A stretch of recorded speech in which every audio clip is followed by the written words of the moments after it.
paz da parte de Deus, nosso Pai, e da do Senhor Jesus Cristo. Que privilégio poder celebrar com você a palavra de Deus e os seus ensinamentos e as suas instruções para a nossa vida nesse mês de fevereiro, celebrando o personagem Daniel,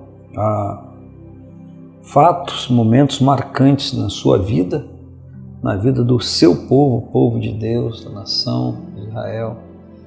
E que privilégio poder tirar dessa leitura e desses fatos lições para a nossa própria vida. Eu quero compartilhar com você hoje o capítulo 4, versículo 30 do livro de Daniel. Não vou falar objetivamente do personagem Daniel, mas do contexto que o envolvia.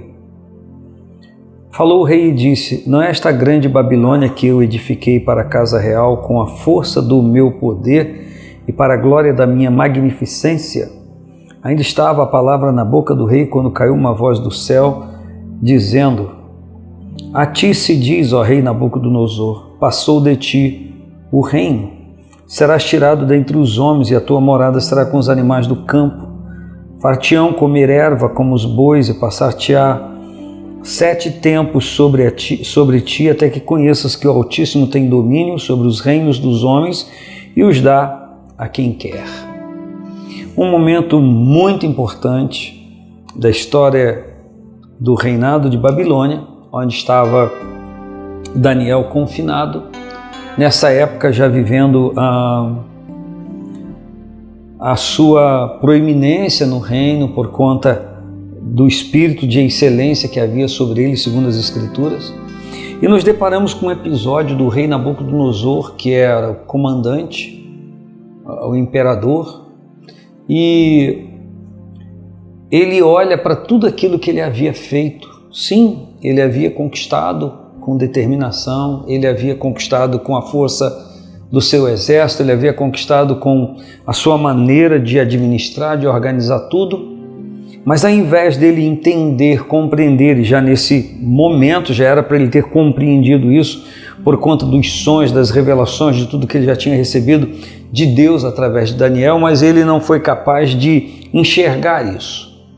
Da mesma forma acontece na vida de muitas pessoas, que já um dia perceberam, viram, provaram o poder de Deus, a glória do Senhor, a majestade do Senhor, e alcançaram algum êxito na vida e por conta de conseguirem algumas coisas, afastam o seu coração de Deus, afastam o coração do Senhor. Por isso que o título dessa mensagem hoje é A Soberba Precede a Ruína. Isso está registrado no livro de Provérbios, que a soberba vem antes da ruína, ou seja, a soberba é uma causa da ruína e a ruína é uma consequência da soberba. Mesmo sabendo disso, muitos de nós não conseguem se equilibrar nos nossos sucessos. Há pessoas que vivem nas extremidades, ou se acham um lixo porque aparentemente não conquistou nada, ou se acha o Todo-Poderoso porque aparentemente fez tantas proezas. Se nós pudermos em todo o tempo ter equilíbrio para ver essas coisas e podermos colocar-nos diante do Senhor como dependentes dEle para tudo que acontece em nossa vida e em tudo que acontece, seríamos muito mais felizes, ajustados, equilibrados, abençoados, porque a palavra diz que bem-aventurado aquele que confia no Senhor, cuja esperança é o Senhor. Então o rei Nabucodonosor, ele disse, quando ele viu a grande Babilônia que ele fez, que ele edificou, que ele conquistou, ele disse: não é esta grande Babilônia que eu edifiquei para a casa real com a força do meu poder e para a glória da minha magnificência? Então, ele aqui se autoexaltou, ele possuído de uma autoestima elevada, ele fez com que todo aquele êxito que era real se carcomesse, se destruísse. Não porque a cidade em si ou todo o reinado da Babilônia foi destruído, mas por conta de essa soberba, essa presunção. Ele foi tocado, ele foi atingido por isso. Ele havia feito coisas notórias, sim, Haviam conquistas relevantes e visíveis? Também. Só que ele atribuiu isso tudo a ele próprio. E exatamente por conta da soberba que o povo de Israel fora confinado em Babilônia. Ou seja, por conta do povo de Israel, a nação de Israel, viver um período de soberba, de altivez, de afastar o seu coração de Deus, eles são invadidos e levados cativos para a Babilônia. E lá em Babilônia, o rei se vê igualmente muito poderoso e ele não sabe se controlar, ele não sabe se dominar. E aí ele comete a mesma tolice do povo que estava confinado no seu país, aprisionado no seu país. E a questão aqui agora é que a palavra diz que ele foi resumido como um animal. A Bíblia diz que nasceram pelos no seu corpo e ele foi pastar na grama como qualquer animal. Até, a Bíblia diz, até que ele conhecesse que o Altíssimo tem domínio sobre os reinos dos homens e os dá a quem quer.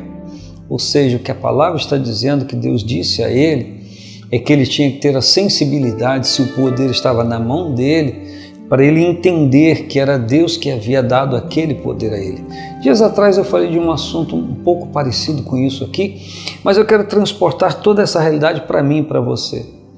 Conhece pessoa que era simples, aparentemente humilde, mas quando subiu alguns degraus de posição na fábrica, no escritório, na agência, qualquer setor de trabalho, a pessoa já deixou de ter aquela mesma compostura e agora ele se infla, se enche. Já viu uma pessoa que andando num carro simples, ele é igualmente simples e modesto, mas quando ele consegue tocar em algo excelente, muito melhor, parece que ele entra dentro do carro e o carro entra dentro dele, ele entra no conforto e o conforto assume o controle da sua vida e aquela pessoa muda da noite para o dia.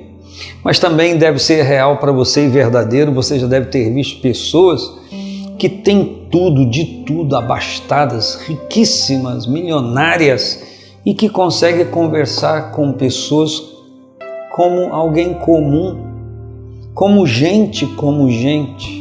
Jesus foi um desses.